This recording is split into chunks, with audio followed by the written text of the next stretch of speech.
Hello, Gabriel. Hello, Martina Ricarda. You are wearing a bathing coat.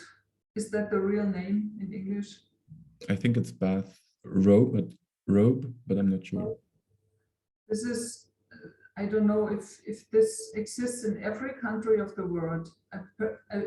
For me, I think it's a very German invention that you have a special coat when you come out of the badewanne or the shower, that you have a special coat that is like a big towel that you can put on. Yeah, A little bit decadent, isn't it? it is. But like, do you usually dry yourself before you put it on, or you just put it on? I don't have one. Oh, neither have I. Yeah. So, okay. Whom does this one belong? It's from a friend of mine. Yeah. I buried it.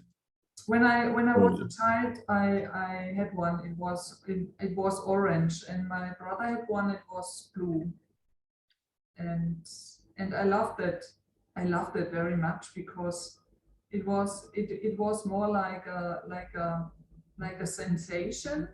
We had to bath on Sundays, and after the bath, we were allowed to put on that robe, and yeah, it was Sundays, the Sundays coat, Sundays robe. So it was more something like a treat than something you had to do. Yes, yes, yeah, I think so. Yeah. And if you would get a bathrobe like as a present today, would you have joy about it, or would you think, oh no, another thing I have to carry around? You know, I think there were that's an interesting question. I think there is something that I'm missing, and that is that to be warmly embraced by someone, this embrace, and such a bathrobe can be like a warm embrace. So perhaps it could feed my heart somehow, and my practical practical part in me says, no, this is ridiculous. You don't need that. It's bullshit to have. So what is it? Yeah. Why don't you have one? I used to have one, and I didn't use it. And I think it wasn't comfy enough. And as a child, I had one, and I liked it a lot. Like every Sunday, very often on Sunday, not Sunday wasn't bathing day, but like we had breakfast, and I was coming down with my bathrobe and having breakfast in my bathrobe, and it was really nice. Like I still have joy thinking back of it. Yeah, but at the moment, it's like I had one in my last flat a year ago, and I think I gave it away because I didn't use it, and it was too small, and it wasn't wasn't so soft, and it wasn't so comfy. It was more hard. It was a thing from my grandpa. Is there a voice in you that says, when you are adult, you don't need that? It's only for children?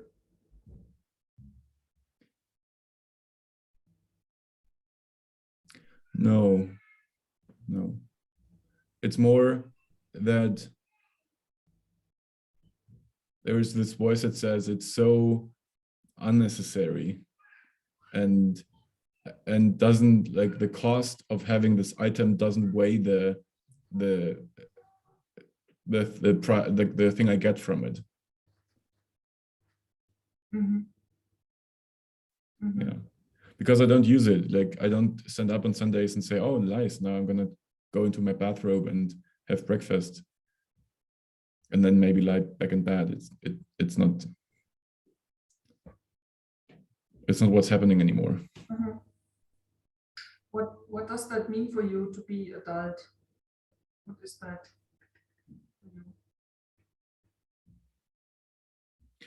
If you ask me like that, I think it's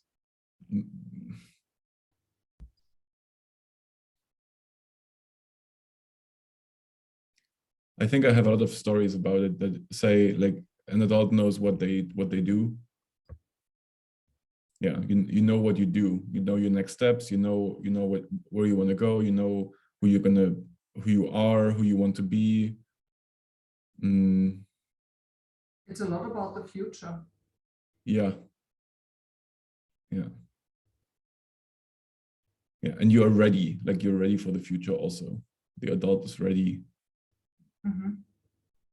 Yeah. Educated, ready, grown up, ready. Ready for children, ready for relationships, ready for doing things like the proper way, ready to live, ready to. But was that the way that you were thinking about it when you were younger? Or is it still the way you're thinking about it? Both, yeah. It was like I was thinking younger, and there's still like I didn't grow so much out of it yet. I think there are a lot of patterns in me that still say like that where I have to be ready and where I have to know what I want to be an adult. Yeah. To be accepted also, because children are not accepted, but adults are accepted. And at the same time, like being an adult is, there is this thing in some context where like you hold your own inner child. So somehow you parent, you hold your own parts, you take care of yourself. And I think that's adult. Not in a way of okay, I get a safe job, so I have money, so I can take care of myself, and rather energetically doing the things that feed me and my parts. Yeah. Did you ever think that you were adult?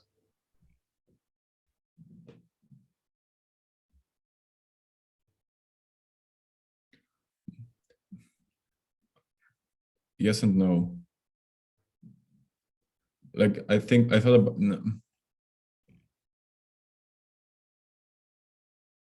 I think I thought more of grown up than adult. Adult is just a term like love, where there are so many meanings, and like how do you really put it into words, or I? There's so many different I's. How can you really like pin it down? And I thought more of being more grown up than others. So it was more the balance. Yeah, not of me thinking, okay, well, I'm grown up and that's it. I think I never thought that, and I still don't. I had this situation when I was 12 years old, and I remember exactly where I was. I was standing on a meadow on a wiese in front of a big skyscraper. It was about 12 Stockwerke high. I don't know, a German Stories. skyscraper. And I was standing there, and I thought, no, I'm grown up. I didn't think adult. I also thought grown up. But I was 12 years old, so I knew that I was not physical grown up, but the sensation inside of me was like that. That it was more like my childhood is over. So that there was the difference between childhood and the whole rest. And I wasn't a child anymore, so I thought there were only those two things. Do you think there is more than those two things, be a child and be a grown up?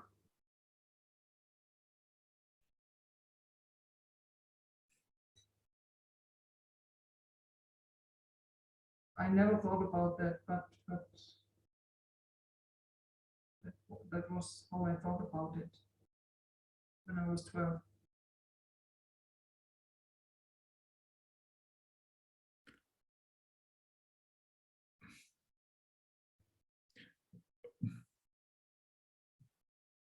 I don't know.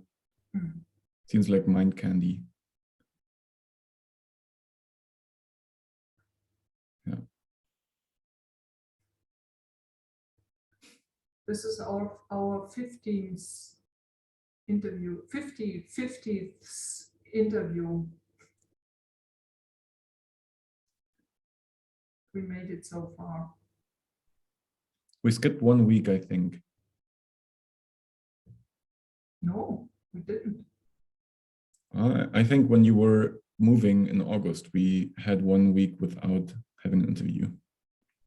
But every number is what we counted every session. Yeah, yeah. It's really the 50th, but we have 51 weeks. You Yes. see? Yeah. That's possible. Yeah. Okay. Thank you, Gabriel. Thank you, Martina. See you next week. See you next week.